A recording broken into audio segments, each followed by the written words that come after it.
ka man lang nag-isip, di ka man lang nagsikap, pinabayaan mo ang iyong kinabukasan. Ba't ka ganyan? Di naman sila nagkulang, ibinigay ang iyong kailangan. Bakit bumagsak ka sa kalokohan?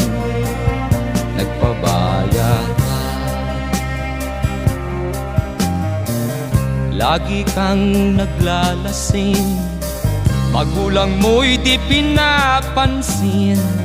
Nais lang naman nila'y sa iyong kabutihan. Magbago ka,